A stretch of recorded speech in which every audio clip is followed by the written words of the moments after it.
Hello everyone. आज हम सबसे पहले लास्ट लेक्चर की जो आपको डीपीपी दी गई थी वही डिस्कस करेंगे। वैसे तो डीपीपी बहुत ज़्यादा इजी थी, सब क्वेश्चन आप से बन भी गए होंगे, फिर भी एक दिल की तसल्ली के लिए रिवाइज कर ही लेते हैं। जैसे इसका फर्स्ट क्वेश्चन है कि charge produced by friction is, friction के कारण जो चार्ज प्रोड्यूस होता है हमेशा इक्वल एंड अपोजिट होता है। सेकंड क्वेश्चन है हमारा कि ग्लास रोड को रब किया गया सिल्क क्लॉथ्स के साथ तो पॉजिटिवली चार्ज हो जाता है। तो इसका मतलब क्या हुआ? पॉजिटिव चार्ज कब आता है? जब उससे कुछ इलेक्ट्रॉन्स निकाले जाएंगे, यानी सी ऑप्शन इसका राइट हो जाएगा। थर्ड क्वेश्चन दिया गया है हमें कि एक ऑब्जेक्ट को नेगेटिवली चार्ज किया है। नेगेटिव चार्ज होने का मतलब क्या हुआ? उसके अंदर इलेक्ट्रॉन डाले गए हैं, तो वो ऑप्शन हो जाएगा हमारा कि gain some electron, first option. जैसे फोर्थ क्वेश्चन दिया गया है कि दो मेटालिक स्फीयर है सेम मास के, उनको चार्ज कर दिया जाता है, तो किसका मास ज़्यादा होगा? लास्ट लेक्चर में हमने किया था ना कि नेगेटिवली चार्ज ऑब्जेक्ट का मतलब उसके अंदर कुछ ना कुछ इलेक्ट्रॉन्स आए हैं, यानी उसका कुछ ना कुछ मास इंक्रीज हुआ है, तो यानी नेगेटिवली चार्ज वाला ऑप्शन हो जाएगा। फिफ्थ है हमारा कि मिल्कन्स ऑयल एक्सपेरिमेंट है, जिसमें ड्रॉप्स जो होती है स्प्रे आउट होती है तब वो थोड़े चार्ज हो जाती है। इसका क्या मेन रीज़न है? इसका रीज़न ये है कि ऑयल ड्रॉप्स ना वो जब इलेक्ट्रॉन्स को ऑयल ड्रॉप्स जब भी स्प्रे आउट होती है ना तो इलेक्ट्रॉन्स को ट्रांसफ़र करती है, जिसके कारण है ऑयल ड्रॉप कुछ चार्ज गेन कर लेती है, तो इसका सी ऑप्शन राइट है हमारा। सिक्स्थ है हमारा कि positively charge glass rod attract some object, कि एक पॉजिटिवली चार्ज ग्लास रोड है वह कुछ ऑब्जेक्ट्स को अट्रैक्ट कर रही है। तो हमने सबसे लास्ट में एक प्रॉपर्टी पढ़ी थी कि अट्रैक्शन का मतलब ये नहीं होता कि उसके ऊपर नेगेटिव चार्ज होगा, इसका ये भी रीज़न होता है कि आगे वाला ऑब्जेक्ट न्यूट्रल हो, तब भी हमारी कंडीशन बन सकती है अट्रैक्शन की। तो इसका सी ऑप्शन होगा कि नेगेटिव चार्ज हो तो भी अट्रैक्ट होगा, नो चार्ज ऑन इट तो भी अट्रैक्ट होगा। सेवंथ क्वेश्चन हमारा रिपल्सन हो गया इसका आंसर। एट्थ हमारा बेस्ट कंडक्टर, जो हम 6th-7th क्लास से भी पढ़ते आए हैं कि सिल्वर होता है। नाइन्थ क्वेश्चन थोड़ा अच्छा क्वेश्चन है इनमें कि एक स्फीयर से दूसरे स्फीयर में 1000 इलेक्ट्रॉन ट्रांसफ़र किए गए, यानी 1 से 1000 निकाले गए, तो उसका मास जितना था उससे 1000 कम हो जाएगा। दूसरे में डाले गए तो उसके अंदर 1000 ज़्यादा हो जाएगा, लेकिन डिफरेंस तो 2000 का आ जाएगा ना। जैसे 10-10 हज़ार थे, इसमें से 1000 निकालिए तो इसके पास 9000 रह गए, इसके पास 10,000 थे, 1000 डाल दिए तो इसमें 11,000 हो गए, तो डिफरेंस 2000 का हो गया, तो भी इसका ऑप्शन राइट होगा। 10th कहा गया है कि एक स्फीयर के पास 4 कूलम चार्ज है, यानी +4 है, तो उसको अगर दूसरे स्फीयर अनचार्ज स्फीयर के पास ला के रख दिया जाए तो उसके अंदर कौन सा चार्ज प्रोड्यूस हो सकता है? हमने इंडक्शन में ये पढ़ा था कि अगर एक चार्ज स्फीयर के पास अनचार्ज स्फीयर को लेकर आएंगे तो उसके ऊपर इक्वल एंड अपोजिट हमारा इंडक्शन के कारण एक सरफेस पे आ जाता है, दूसरी सरफेस पे लाइक चार्ज चला जाता है, उसको हम ग्राउंडेड अर्थिंग कर देते हैं या फिर दूसरे ऑब्जेक्ट की तरफ ट्रांसफ़र कर देते हैं। तो +4 आया है तो इस साइड हम -4 इंड्यूस्ड कर सकते हैं, तो इसका ए ऑप्शन होगा। 11th है हमारा कि electrical field can detect, electrical field जो कि 1-2 लेक्चर के बाद टॉपिक आएगा, बट इसका क्वेश्चन यहाँ पर ऐसे ही नॉलेज के लिए दे दिया गया है क्योंकि 10th क्लास में भी हम कुछ पार्ट इसका पढ़ के आ चुके हैं। तो इतना तो हम जानते ही हैं कि चार्ज अपने सराउंडिंग में इलेक्ट्रिकल फील्ड प्रोड्यूस करता है, अगर उस चार्ज पार्टिकल को उस फील्ड में रख दिया जाए तो उससे अफेक्टेड भी होता है। तो इसका मतलब ये हुआ कि चार्ज पार्टिकल कैन डिफ्लेक्ट, किसको डिफ्लेक्ट कर सकता है? जिसके ऊपर चार्ज होगा उसको। तो चार्ज सिर्फ और सिर्फ अल्फा पार्टिकल्स पे, न्यूट्रॉन, एक्सरे, गामा रेज वगैरह इन पे कोई चार्ज नहीं होता, तो सिर्फ और सिर्फ अल्फा पार्टिकल को डिफ्लेक्ट करेगा। डीपीपी के बाद डिस्कस करते हैं नेक्स्ट टॉपिक कूलम्स लॉ की। कूलम्स लॉ कहना ये चाहता है कि जैसे अब तक हम पढ़ते आए हैं कि एक चार्ज पार्टिकल Q1 यहाँ पर है, कुछ डिस्टेंस पे एक दूसरा चार्ज पार्टिकल रख दिया जाए, सपोज r डिस्टेंस पे हमने सेकेंड चार्ज पार्टिकल को रख दिया, तो इनके बीच एक फोर्स लगेगा। अगर लाइक चार्ज होंगे तो रिपल्सिव फोर्स लगेगा, अगर अनलाइक चार्ज हुए तो एक अट्रैक्टिव फोर्स लगता है दोनों के बीच में। तो वह फोर्स हमारा कितना होगा, इसका मैग्नीट्यूड की वैल्यू, इस फोर्स के मैग्नीट्यूड की वैल्यू इसी लॉ से हमें पता चलती है। तो कूलम्स लॉ ये कहना चाहता है कि इन दोनों चार्ज पार्टिकल के बीच जो फोर्स एक्ट होगा वह फोर्स डायरेक्टली प्रोपोर्शनल होगा दोनों चार्ज के मैग्नीट्यूड के।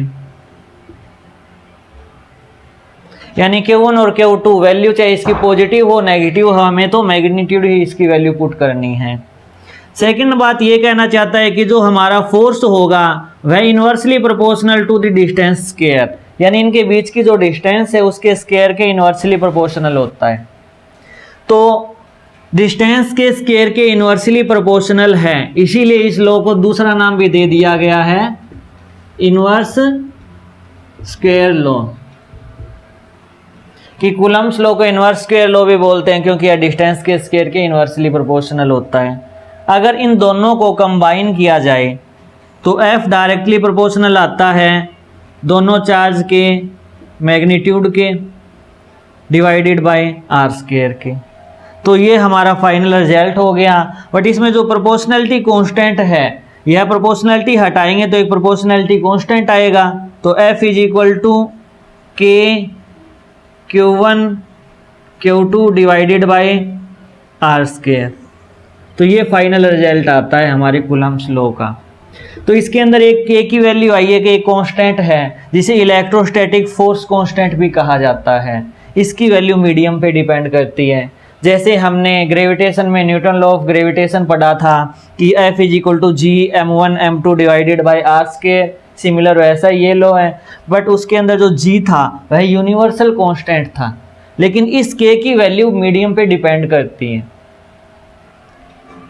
तो अगर हम K की वैल्यू लिखना चाहें फॉर फ्री स्पेस या फिर बोलें वैक्यूम, तो वैक्यूम के लिए K की जो वैल्यू होती है वह 1/4 पाई एप्सिलॉन नॉट होती है। अगर मैथमेटिकली इसकी वैल्यू लिखी जाए तो 9 × 10⁻⁹ होगा। अब इसकी यूनिट होगी, यूनिट याद रखने का तरीका ये है कि जैसे हम K की यूनिट लिखना चाहते हैं, फोर्स की यूनिट क्या होती है न्यूटन, डिस्टेंस की यूनिट मीटर का स्क्वायर हो गया इस side, divided by coulomb square हो गया। तो यानी K की जो यूनिट होगी वह newton metre square divided by coulomb square होगी। तो ये तो बात होगी हमारी फ्री स्पेस की। बट अभी हमने एक बात बोली कि K की वैल्यू मीडियम पे भी डिपेंड करती है कि ये दोनों के दोनों चार्ज पार्टिकल कैसे मीडियम में रखे गए हैं। तो इसकी वैल्यू जैसे जैसे मीडियम चेंज होगा K की वैल्यू भी चेंज होगी। सबसे पहले मैं आपको बता दूं कि ये जो एप्सिलॉन नॉट है ना, ये absolute permittivity of free space है, यानी यह परमिटिविटी को शो करती है, एक प्रॉपर्टी होती है किसी भी एक मीडियम की। अगर मैं बात करूं फॉर मीडियम कि कोई भी एक मीडियम की बात करें, तब हमारे K की वैल्यू क्या होगी? K होगा 1/4 पाई एप्सिलॉन। एप्सिलॉन का मतलब absolute permittivity of that medium. अगर वैक्यूम की बात होगी तो एप्सिलॉन नॉट लग जाएगा क्योंकि फ्री स्पेस के लिए ये होती है। बट एप्सिलॉन की वैल्यू होती है epsilon naught into epsilon r. Epsilon r का मतलब होता है relative permittivity of any medium. तो हमें मैथमेटिकली ये दिया जाएगा कि न्यूमेरिकल्स में इनकी वैल्यूज हमें काम में आएगी। थ्योरेटिकली तो हम यहाँ पर इतना एक्सप्लेन करके छोड़ देते हैं, हम अपने नेक्स्ट टॉपिक पे चले जाते हैं कि कूलम्ब्स लॉ की क्या क्या खास प्रॉपर्टीज़ है। बट न्यूमेरिकल जब भी आते हैं तो न्यूमेरिकल में ये दे दिया जाता है कि एक चार्ज पार्टिकल, दो चार्ज पार्टिकल है, दोनों को किसी मीडियम में रख दिया या पानी में रख दिया, तो हमें ये बताना है कि फोर्स के ऊपर कितना इफेक्ट पड़ेगा। उस टाइम हमें relative permittivity of that medium given होगी कि अगर दोनों चार्ज पार्टिकल को मैं एक ऐसी मीडियम में रख दूं जिसकी रिलेटिव परमिटिविटी की वैल्यू 81 है, तो बताओ फोर्स कितना होगा हमारा। तो एप्सिलॉन की वैल्यू हम एप्सिलॉन नॉट ER रख देंगे। एप्सिलॉन नॉट जो होगा वह फ्री स्पेस के लिए डिफाइन होता ही है और एप्सिलॉन R की वैल्यू हमें गिवन होती है। तो इस टाइप से हम इसको रख देते हैं मैथमेटिकली। तो हमें एक ही रिलेशन याद रखनी है। कई बार बुक्स में क्या होता है कि एप्सिलॉन R को रिप्रेजेंट करते हैं K से, और एप्सिलॉन R की वैल्यू होती है epsilon divided by epsilon not. तो कैसे भी घुमा फिरा के आपसे एक रिलेशन ये दे दी जाएगी जब भी आपके पास मीडियम का न्यूमेरिकल में जिक्र होगा, तो उस टाइम में हम यहाँ पर वैल्यू पुट कर देंगे इसकी। अगर एप्सिलॉन नॉट की मैं वैल्यू वैसे लिखूँ कि एप्सिलॉन नॉट की वैल्यू कितनी होगी। तो एप्सिलॉन नॉट होता है कि एप्सिलॉन नॉट ऊपर जाएगा, के हमारा नीचे आ जाएगा, तो 1/4 पाई के आ जाएगा। के की वैल्यू हमने डिफाइन कर ही रखी है 9 × 10⁻⁹ और यहाँ पर हम 4 पाई करेंगे तो इसकी जो वैल्यू आती है वो आती है 8.85 × 10⁻⁻12। अब 4 पाई की कोई यूनिट नहीं होती, डिवाइडेड बाय के आया है, यानी एप्सिलॉन नॉट की जो यूनिट होगी वह के की इन्वर्स होगी, इसकी इन्वर्स होगी, मीन्स सी का स्क्वायर पर न्यूटन मीटर स्क्वायर आ जाएगा। तो ये हमारे एप्सिलॉन नॉट की मैथमेटिकली वैल्यू होती है। कई बार सीबीएसई बोर्ड या स्टेट बोर्ड में डायरेक्टली हमसे पूछ लिया जाता है 1 नंबर के अंदर की वैल्यू क्या होती है, तो आपको याद रखना है। बट न्यूमेरिकल्स के लिए आपको एक तो फॉर्मूला याद रखना है ये, और इसके अंदर के की वैल्यू फ्री स्पेस के लिए इतनी होती है। फिर आपको कह दिया जाएगा कि 2 चार्ज पार्टिकल को इस मीडियम में हमने रख दिया, तो उस मीडियम में जाने के बाद उसके नए फोर्स की वैल्यू कितनी होगी, तो वो हमें के डिफाइन करेगा, एप्सिलॉन आर डिफाइन करेगा, इसकी वैल्यू इतनी है। तो जो हमने यहाँ पर वैल्यू रखी थी के की वैल्यू 1/4 पाई एप्सिलॉन, तो अगर इस फॉर्म में इस वैल्यू को लिखना चाहूँ तो उस कांस्टेंट के की वैल्यू हो जाएगी 1/4 pi epsilon naught into epsilon r. और 1/4 पाई एप्सिलॉन नॉट हम पहले ही डिफाइन कर चुके हैं कि 9 × 10⁻⁹ होता है। तो हमारे पास जो एक्स्ट्रा हमें गिवन वैल्यू होगी उससे और डिवाइड कर देना है, यानी जैसे ही मीडियम में चले जाएंगे 2 चार्ज पार्टिकल तो उनके बीच के फोर्स की वैल्यू कम होती जाएगी, क्योंकि वह मीडियम पे डिपेंड करना स्टार्ट कर देती है और इन्वर्सली प्रोपोर्शनल होती है उसकी परमिटिविटी की। जैसे एग्जाम्पल में ही देखते हैं।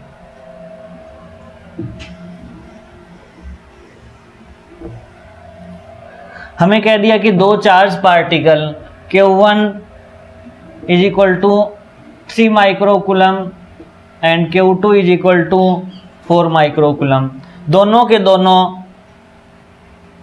2 मीटर की सेपरेशन पे रख दिए गए हैं।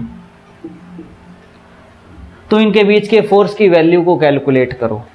तो हम डायरेक्ट इसमें फॉर्मूला लगा देंगे कि F = K की वैल्यू 9 × 10⁹ है इंटू Q1 का मैग्नीट्यूड अगर प्लस हो, ये तो दोनों खैर प्लस में ही दे रखे हैं, अगर माइनस हो तो भी हम मैग्नीट्यूड ही वैल्यू पुट करेंगे 3 × 10⁻⁻6 4 × 10⁻⁻6 डिवाइडेड बाय 2 मीटर का स्क्वायर 4 आ जाएगा। तो 4 से 4 कैंसिल, 27 × 10⁻⁻3 इतने न्यूटन का फोर्स आ गया। तो मैथमेटिकली हमें इस टाइप से हमारी वैल्यूज पुट करनी है प्रॉपर यूनिट के साथ। माइक्रो मतलब -6 होगी। अब बात करते हैं, अगर यही चार्ज पार्टिकल मीडियम में रख दिए जाएं, यानी दोनों के दोनों same charge particle same distance और पानी में रख दिए, और पानी की हमें एप्सिलॉन आर की वैल्यू दे दी कि 81 होती है। ऐसे 3-4 यूनिट्स आपको याद रखनी है।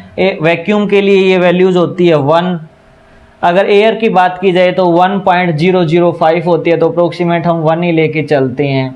जब वाटर की बात आएगी, पानी की बात आएगी तो 81 होगी ये वैल्यू। ग्लास के लिए 3 से 4 तक वेरी करती है। और स्पेशल बात, कंडक्टर के लिए के की वैल्यू इनफाइनाइट होती है।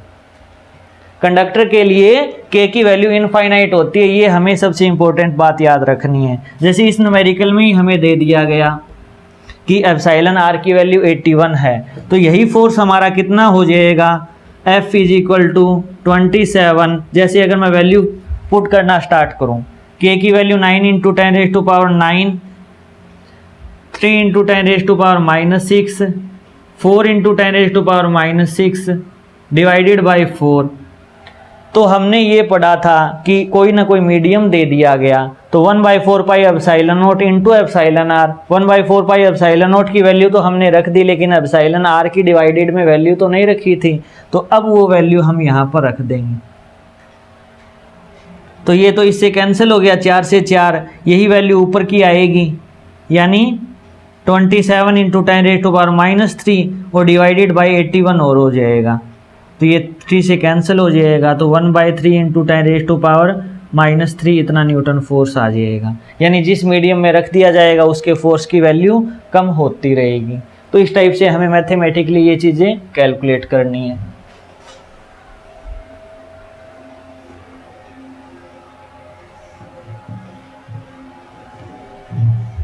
नेक्स्ट बात करते हैं कि ये जो कूलम्ब्स लॉ है इसके क्या क्या नए फीचर्स हैं, क्या क्या इसकी प्रॉपर्टी है जो कि हमें याद रखनी है। फर्स्ट प्रॉपर्टी ये है कि ये फोर्स सेंट्रल फोर्स है। सेंट्रल फोर्स मतलब ये दो चार्ज पार्टिकल के सेंटर के ऊपर डिपेंड करती है। एक हमारे पास एक चार्ज स्फीयर यहाँ होगा, एक चार्ज स्फीयर यहाँ होगा, दोनों के सेंटर की डिस्टेंस हम कैलकुलेट करते हैं, इसीलिए इस फोर्स को हम सेंट्रल फोर्स कहते हैं। सेकंड बात ये कूलम्ब्स लॉ जो ड्राइव हुआ है ये पॉइंट ऑब्जेक्ट के लिए हुआ है, यानी अगर हमारे चार्ज पार्टिकल पॉइंट साइज के होंगे तभी हम अपनी वैल्यू प्रॉपर इस टाइप से डिफाइन कर पाएंगे, फॉर्मूले से निकाल पाएंगे। तो अगर हमें स्फीयर दे दिया जाए तो भी हम क्या करेंगे, उस स्फीयर के सेंटर को ही एक उसका पॉइंट ऑब्जेक्ट मान लेंगे और सेंटर टू सेंटर डिस्टेंस को कैलकुलेट करेंगे हम। सेकंड बात ये कि है similar to NLG, Newton law of gravitation, बिल्कुल सिमिलर है, बट एक डिफरेंस, मेजर डिफरेंस तो यही है कि उसमें जो कांस्टेंट आता है वह यूनिवर्सल कांस्टेंट है और इसमें जो कांस्टेंट आता है वह मीडियम पे डिपेंड करता है, बट फॉर्मूले के हिसाब से अप्रोक्सीमेट सेम टू सेम ढांचा है उसका। थर्ड प्रॉपर्टी हमारी ये है कि कूलम्ब्स जो लॉ है ये कंजर्वेटिव नेचर का फोर्स है। इससे हम जो फोर्स ड्राइव कर रहे हैं, फोर्स का formula Q1 Q2 divided bye R square, वह कंजर्वेटिव नेचर का है। कंजर्वेटिव वर्क पावर एनर्जी हमारा 11th का चैप्टर था, वहां हम पढ़ चुके हैं कि कंजर्वेटिव का मतलब होता है इनिशियल और फाइनल पोजीशन की डिस्टेंस पे डिपेंड करता है, न कि उसके पाथ पे कि एक चार्ज पार्टिकल को यहाँ रखा, दूसरे चार्ज पार्टिकल को यहाँ रखा, बट मैं घुमा फिरा के ला के रख दूंगा तो भी हमारे फोर्स की वैल्यू तो उतनी ही कैलकुलेट होगी, उसके पाथ डिपेंडेंट फंक्शन नहीं होगा। फोर्थ यह NLM 3 को ओबे करता है। न्यूटन लॉ ऑफ मोशन, जो थर्ड हमारा मोशन था कि every action has and equal and opposite reaction, कि पहला दूसरे पे फोर्स लगाएगा तो दूसरा पहले पे उतना ही फोर्स लगाएगा। जैसे इसमें हमने बात की थी कि दोनों के बीच में फोर्स कितना होगा, यानी Q1 Q2 पे इतना फोर्स लगाएगा, तो वही बात यहाँ पर है कि Q2 भी इतना ही फोर्स Q1 पे लगाएगा, बस डायरेक्शन डिफरेंस हो जाएगी। जैसे Q1 Q2 अगर अट्रैक्टिव हुआ तो इसके ऊपर फोर्स इस डायरेक्शन का है, इसके ऊपर फोर्स इस डायरेक्शन का है, अपोजिट डायरेक्शन है, बट इनके मैग्नीट्यूड की वैल्यू बिल्कुल सेम होगी, तो इक्वल एंड अपोजिट नेचर का होता है। फिफ्थ बात हमारी ये है कि ये बहुत स्मॉल डिस्टेंस, यानी अगर हमारी डिस्टेंस लेस देन 10⁻⁻15 हुई तो कूलम्ब्स लॉ वैलिड नहीं होगा। यानी कूलम्ब्स लॉ की भी एक लिमिट है कि डिस्टेंस की value minimum to minimum 10⁻⁻15 metre होनी चाहिए। अगर इससे कम वैल्यू हुई तो हम ये लॉ को प्रॉपरली नहीं लगा सकते, वहाँ पर प्रॉपर वैल्यू हमें नहीं मिलेगी। तो ये हमारी मेन 5 प्रॉपर्टी है जो हमें याद रखनी है। अब चलते हैं कि कूलम्ब्स लॉ की वेक्टर फॉर्म क्या होती है। बोर्ड के हिसाब से बहुत ज़्यादा इंपॉर्टेंट टॉपिक है ये हमारा, क्योंकि फोर्स एक वेक्टर क्वांटिटी है तो इसकी भी एक डायरेक्शन होगी, हम हमेशा डिफाइन करते हैं। और सेकंड बात, डायरेक्शन तो इस एक बात में भी छुपी हुई है कि एक सेंट्रल फोर्स है, यानी दोनों को जो लाइन ज्वाइन करेगी उसी लाइन के अकॉर्डिंग उसकी डायरेक्शन होगी। अगर अट्रैक्टिव है तो उसकी तरफ, अगर रिपल्सिव है तो उससे दूर, वो हमें हमारी कॉमन सेंस से ही पता करना होगा। तो अब हम करेंगे वेक्टर फॉर्म। जैसे एक चार्ज पार्टिकल हमारा यहां पर है Q1, दूसरा चार्ज पार्टिकल यहां पर है Q2, दोनों के बीच की डिस्टेंस हमने R मान ली, तो दोनों के बीच एक फोर्स लगेगा। सपोज दोनों के दोनों लाइक चार्ज थे, दोनों के दोनों पॉजिटिव चार्ज थे, तो इनके बीच जो रिपल्सिव फोर्स लगेगा वो इस डायरेक्शन में होगा। ये पॉइंट A मानो और ये पॉइंट B मानो, तो मैं कहूं कि force on two due to 1, यानी सेकंड पर फर्स्ट के कारण लगने वाला फोर्स, पार्टिकल सेकंड पर फर्स्ट के कारण लगने वाले फोर्स की क्या वैल्यू होगी, तो वह वैल्यू होगी K Q1 Q2 divided bye दोनों के बीच की डिस्टेंस का स्क्वायर, और इनटू डायरेक्शन भी तो ऐड हो गई ना, क्योंकि वेक्टर फॉर्म में चले गए हैं हम। तो डायरेक्शन क्या होगी, इसके ऊपर फोर्स किस डायरेक्शन का लग रहा है, इस डायरेक्शन का लग रहा है ना, F21। तो डायरेक्शन कौन सी होगी, ए से बी की डायरेक्शन होगी, यानी ए बी डायरेक्शन। फर्स्ट मान लिया हमने। ये क्या है हमारा, force on particle B due to particle A. अब हम डिफाइन करेंगे कि फोर्स ऑन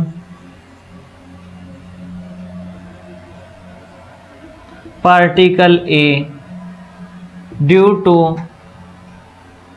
पार्टिकल बी, यानी बी के ऊपर ए के कारण लगने वाला फोर्स हमने डिफाइन कर दिया। अब करेंगे ए के ऊपर लगने वाला बी के कारण फोर्स। तो यह भी रिपल्सिव नेचर को होगा, इस डायरेक्शन का होगा कि F(1) ड्यू टू 2। तो F(1) ड्यू टू 2 यह किस की वैल्यू के बराबर होगा, कि Q1 Q2 divided by r square के। और डायरेक्शन इसकी क्या होगी, बी से ए की डायरेक्शन है ना, तो बी ए डायरेक्शन हो जाएगी। ये सेकंड बात होगी।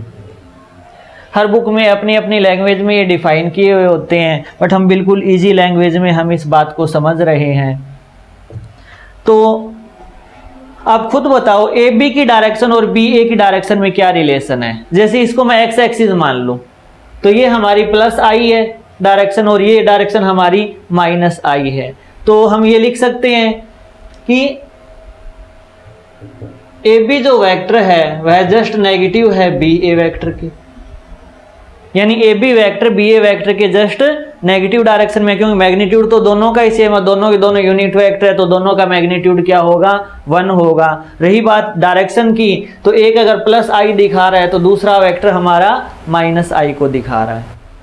तो हमने यहाँ पर A B vector is equal to minus का बी ए वेक्टर लिख दिया, यूनिट वेक्टर।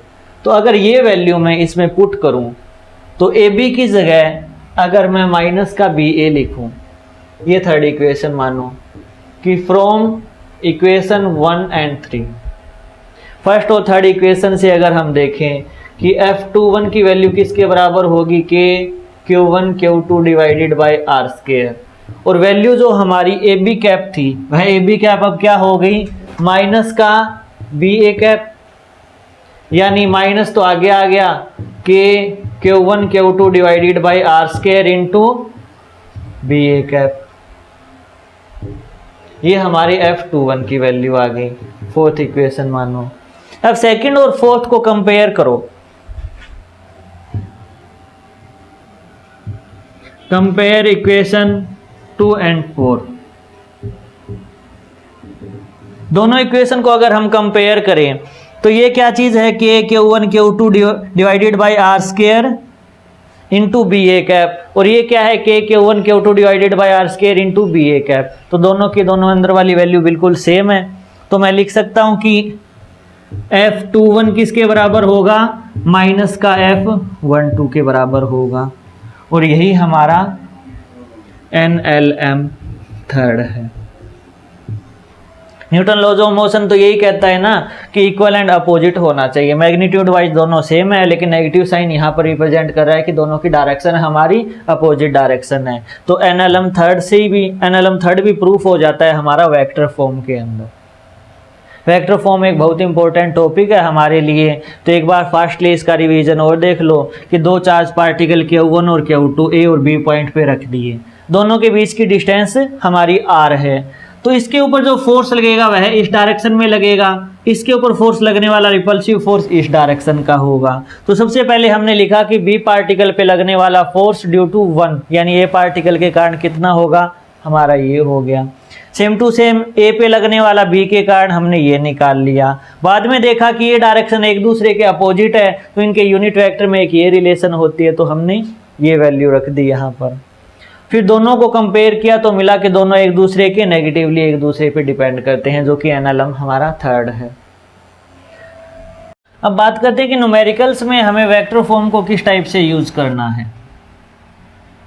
जैसे हमें दे दिया जाएगा कि Q1 चार्ज यहाँ पर है, Q2 चार्ज यहाँ पर है, और दोनों के कोऑर्डिनेट्स दे दिए जाएंगे कि A पॉइंट और B पॉइंट के कोऑर्डिनेट्स इतने हैं, और हमें पूछ लिया जाएगा कि 2 पे फर्स्ट के कारण कितना फोर्स लग रहा है या फर्स्ट पे 2 के कारण कितना फोर्स लग रहा है, तो हमें कैलकुलेट करके बताना है। जैसे force on B due to A की वैल्यू अगर बात की जाए तो K Q1 Q2 divided bye दोनों के बीच की डिस्टेंस का स्क्वायर, दोनों के बीच की डिस्टेंस यानी ये फोर्स लग रहा है ना, तो हम AB डिस्टेंस मान लेते हैं कि इस डायरेक्शन का फोर्स है, A से B की डिस्टेंस है, क्योंकि सेकंड के ऊपर फोर्स तो ये है ना F on B due to A, तो हम यहाँ पर यूज कर लेते हैं AB जो डिस्टेंस थी उसका स्क्वायर मल्टीप्लाइड बाय AB का यूनिट वेक्टर, क्योंकि डायरेक्शन तो A से B है ना हमारी। तो हम ये भी पढ़ते आए हैं कि जो AB यूनिट वेक्टर होता है, यूनिट वेक्टर को डिफाइन किस टाइप से करते हैं कि उसका वेक्टर डिवाइडेड बाय उसका मैग्नीट्यूड हमारा यूनिट वेक्टर होता है। तो Q1 Q2 divided bye AB का होल स्क्वायर था, मल्टीप्लाइड बाय यूनिट वेक्टर करेंगे तो AB vector divided by AB का मैग्नीट्यूड आएगा, तो यहाँ पर स्क्वायर की बजाय यहाँ पर आ जाएगा हमारे पास क्यूब की वैल्यू, तो ये हमारे पास FBA की वैल्यू आ जाएगी। सेम टू सेम अगर FAB डिफाइन करें तो A के ऊपर लगने वाला फोर्स ये होगा, तो डायरेक्शन B से A की तरफ होगी, तो हम क्या करेंगे Q1 Q2 divided bye B से A का क्यूब इंटू B से A वेक्टर आ जाएगा, क्योंकि vector upon its magnitude unit vector. तो हमें इस टाइप से रिप्रेजेंट करनी है वैल्यूज को। जैसे एक एग्जांपल की बात कर ही लेते हैं हम कि एक हमारा वेक्टर है, एक हमारा चार्ज पार्टिकल है Q is equal to 3 coulomb, दूसरा चार्ज पार्टिकल हमें Q2 दे दिया 4 कूलम, और हमें ये गिवन है कि जो पहला चार्ज पार्टिकल है उसके कोऑर्डिनेट्स है हमारे 1, 2 और 3, दूसरा चार्ज पार्टिकल है, दूसरे चार्ज पार्टिकल के कोऑर्डिनेट्स है हमारे पास 3, 3, 5। ये अननोन दो हमें कोऑर्डिनेट्स दे दिए कि यहाँ पर ये दोनों चार्ज पार्टिकल रखे गए हैं, तो ये चार्ज पार्टिकल फर्स्ट, ये सेकंड, तो हमें ये बताना है कि F on 2 due to 1 and F on 1 due to 2 कितना होगा, ये चीज़ वैल्यू निकाल के बतानी है। तो जब भी वेक्टर की फॉर्म में बात चलेगी तो हमें सबसे पहले तो याद होना चाहिए कि दो वेक्टर की अगर पोजीशन वेक्टर गिवन हो तो उनकी डिस्टेंस का फॉर्मूला क्या होता है कि I के कोफिशिएंट का डिफरेंस का स्क्वायर प्लस J के कोफिशिएंट के डिफरेंस का स्क्वायर प्लस K के कोफिशिएंट के डिफरेंस का स्क्वायर, और टोटल हम रूट लगा देते हैं, तो वह हमारा निकल के आता है उस वेक्टर की डिस्टेंस का फॉर्मूला। जैसे इसका सॉल्यूशन करते हैं कि F ऑन 2 ड्यू टू 1 क्या होगा कि Q1 Q2 divided bye A से B से A की क्यूब, सॉरी ये B से A है ना, 2 से 1 है, 2 से 1 है तो 1 से 2 जाएंगे हम, तो यहाँ पर क्या होगा वेक्टर जो होगा हमारा R 1 से 2 इसका क्यूब लिया जाएगा और मल्टीप्लाइड बाय R 1 से 2 किया जाएगा, क्योंकि फोर्स तो हमारा 1 से 2 की डायरेक्शन में है ना, ये पहला ये दूसरा माने तो R 1 से 2 की डायरेक्शन में है, या फिर हम यहाँ पर A से B की फॉर्म भी कह सकते हैं कि ये हमारा A है ये B है, तो A से B की फॉर्म चली जाएगी। तो 4 इंटू 3 12, 12 इंटू 9 108 मल्टीप्लाइड बाई 10⁻⁹ ये तो हमारा ऊपर न्यूमिनेटर आ गया, डिवाइडेड बाय अगर R12 लूँ है तो इसमें से इसको माइनस करेंगे हम, यानी 3 में से 1 माइनस का होल स्क्वायर प्लस 3 माइनस 2 का होल स्क्वायर प्लस 5 माइनस 3 का होल स्क्वायर, ये तो डिस्टेंस का हो गया, और इसका हमें क्यूब गिवन है, और मल्टीप्लाइड और क्या है हमारे पास R12 वेक्टर, यानी this position vector minus this position vector, 3 minus 1 I cap plus 3 minus 2 J cap plus 5 minus 3 K cap, तो ये हमारा रिजल्ट आएगा F21 के बराबर।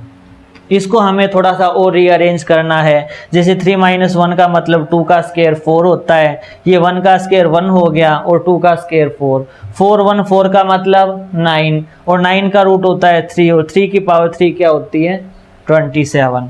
तो यानी 108 डिवाइडेड बाई 27 मल्टीप्लाइड बाई 10⁻⁹ और साथ में क्या लग जाएगा ये वेक्टर, इसकी वैल्यू कितनी होगी 2i + j + 2k।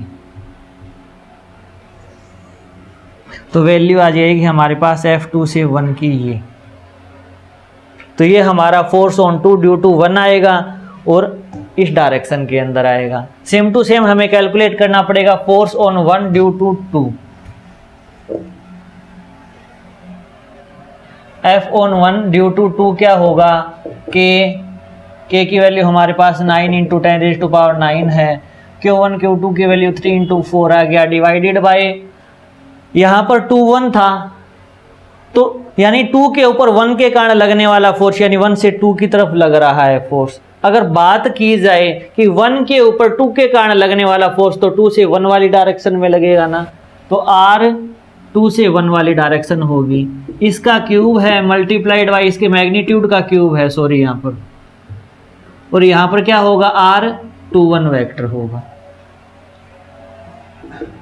तो ये ऊपर 108 × 10⁻⁹ आ गया डिवाइडेड बाय, अब वेक्टर की मैग्नीट्यूड की बात की जाए, अगर मैं यहाँ से यहाँ जाऊँ या फिर यहाँ से यहाँ आऊँ मैग्नीट्यूड तो उतना ही रहता है ना। आप वैल्यू पुट करके भी देख सकते हो कि 1 - 3 का मतलब -2 का होल स्क्वायर तो 4 ही आना है, 2 - 3 का मतलब -1 का होल स्क्वायर 1 ही आना है, 3 - 5 का होल स्क्वायर मतलब -2 का होल स्क्वायर 4 आना है। तो नीचे की वैल्यू तो 27 सेम ही आएगी। बस बात यहाँ पर पलट जाएगी कि यहाँ पर तो हम 3 - 1 कर रहे थे क्योंकि 1 से 2 की डायरेक्शन थी, अब हमारी डायरेक्शन है 2 से 1 की, तो फाइनल ये पोजीशन है, इनिशियल ये पोजीशन है, तो इनके बीच का डिस्टेंस जो वेक्टर होगा हमारे पास 1 - 3 होगा कि 1 - 3 का मतलब -2 का i कैप, 2 - 3 का मतलब -j, 3 - 5 का मतलब -2 के। तो ये हमारा F12 वेक्टर आ जाएगा। और आप मैथमेटिकली भी देख सकते हो कि मैग्नीट्यूड तो सेम ही है, यहाँ पर सारी पॉजिटिव वैल्यू थी, यहाँ पर सारी नेगेटिव वैल्यू है। इसका मतलब क्या हुआ कि यह दोनों फोर्स एक दूसरे के जस्ट नेगेटिव साइन के, जस्ट अपोजिट डायरेक्शन के हैं।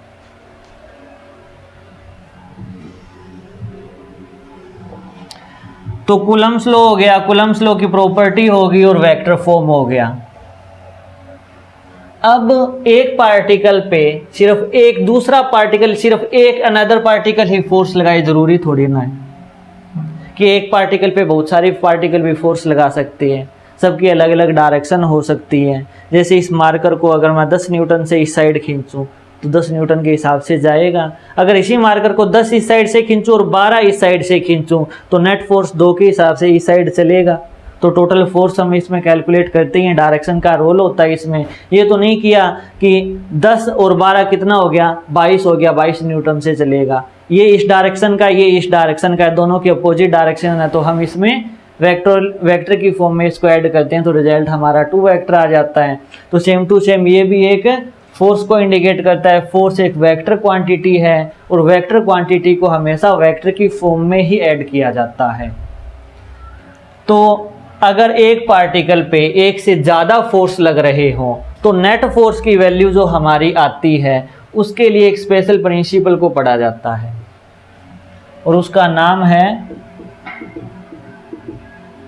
Principle of superposition. Principle of superposition मतलब कि एक पार्टिकल पे F1 इस डायरेक्शन का लगा, ये हमारा P पार्टिकल था, F2 इस डायरेक्शन का लगा, F3 इस डायरेक्शन का लगा और डैश डैश डैश बहुत सारी फोर्स लगी इसके ऊपर, Fn लगा। तो हम कहेंगे कि उस पार्टिकल के ऊपर जो नेट फोर्स होगा ना वह फोर्स सबका वेक्टर सम होता है।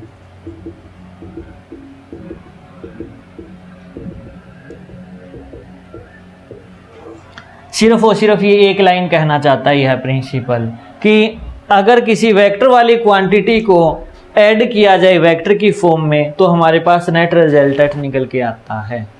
यानी एक पार्टिकल पे बहुत सारे फोर्स लग रहे थे तो इसके ऊपर नेट फोर्स की वैल्यू सबका वेक्टोरियल सम कर देंगे, वही हमारे पास हमारा फाइनल रिजल्ट होगा। बात बहुत आसान है, लिखने में भी बहुत आसान है, लेकिन पूरा का पूरा न्यूमेरिकल पोर्शन, फोर्स का अप्रोक्सीमेट न्यूमेरिकल पोर्शन इसी बात पे डिपेंड करता है। जैसे आपको एक इक्विलेटरल ट्रायंगल दे दी,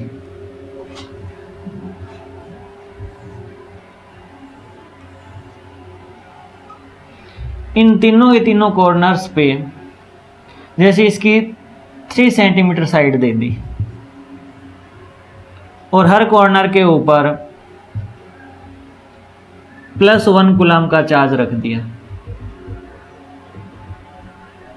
ये A है, ये B है और ये हमारा C है। इक्विलेटरल ट्रायंगल है तो तीनों ही तीनों साइड भी हमारी 3 सेंटीमीटर है। तो हमें ये बताना है नेट फोर्स ऑन C कितना होगा, नेट फोर्स ऑन C कितना होगा, तो ये हमें कैलकुलेट करना है। तो सबसे पहले तो हम ये देखेंगे कि इस पार्टिकल पे कौन कौन से फोर्स लग रहे हैं। इस पार्टिकल पे A पार्टिकल भी फोर्स लगा रहा है और B पार्टिकल भी फोर्स लगा रहा है। A और A दोनों सेम चार्ज है तो दोनों के दोनों फोर्स हमारे रिपल्सिव होंगे। तो इस डायरेक्शन में हमारा F1 मान लेते हैं कि फर्स्ट फोर्स A पार्टिकल का C के ऊपर इस डायरेक्शन का था। ये भी पॉजिटिव और ये भी पॉजिटिव चार्ज पार्टिकल है तो इनके बीच में भी एक रिपल्सन फोर्स लगेगा। तो ये पार्टिकल इसके ऊपर इस डायरेक्शन में फोर्स लगाएगा F2। तो F1 की वैल्यू कितनी होगी और F2 की वैल्यू कितनी होगी। F1 हमारा कितना होगा कि Q1 Q2 तो 1 1 है ही है, डिवाइडेड बाय डिस्टेंस का स्क्वायर, सेंटीमीटर में है तो हम इसको मीटर में कन्वर्ट करेंगे। 3 सेंटीमीटर का मतलब 3 का स्क्वायर 9 इंटू 10⁻⁻⁻ का 4 आ जाएगा।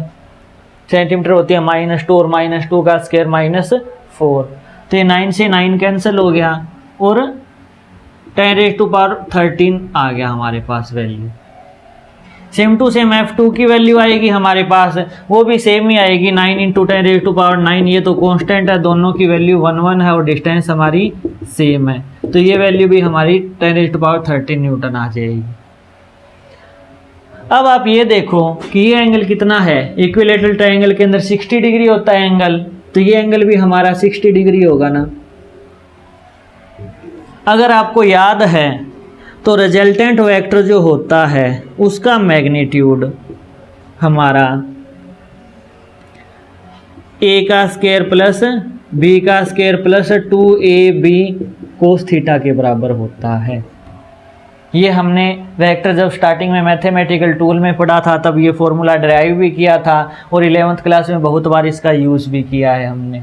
तो इस फॉर्मूले में A और B क्या है हमारा F1 और F2 और रिजल्टेंट क्या है हमारा नेट फोर्स है C का। तो FC का जो मैग्नीट्यूड आएगा वह हमारा किसके बराबर आएगा, A का स्क्वायर यानी 10⁻13 का स्क्वायर प्लस B का स्क्वायर 10⁻13 का square plus 2 into 10⁻13 into 10⁻13 into cos 60 degree. Cos 60 degree कितना होता है, हाफ होता है, तो 2 से 2 कैंसिल हो गया। तो ये सब सारी बराबर है ना टर्म्स। तो 10⁻13 का स्क्वायर क्या होता है 26, ये भी 26 और ये भी 26। तो 26 अगर मैं कॉमन लूँगा तो √3 इंटू 10⁻13 लग जाएगा कि FC का मैग्नीट्यूड इसके बराबर होगा। अब फोर्स तो एक वेक्टर की डायरेक्शन मतलब वेक्टर क्वांटिटी है तो इसके पास एक डायरेक्शन भी होगी, तो इस नेट रिजल्टेंट फोर्स की भी एक डायरेक्शन आएगी, दोनों के बीच में आएगी। बीच का मतलब वर्टिकली अपवर्ड डायरेक्शन आएगी। नेट फोर्स हमारा C के ऊपर इस डायरेक्शन का लगेगा यानी J कैप इसकी डायरेक्शन आएगी।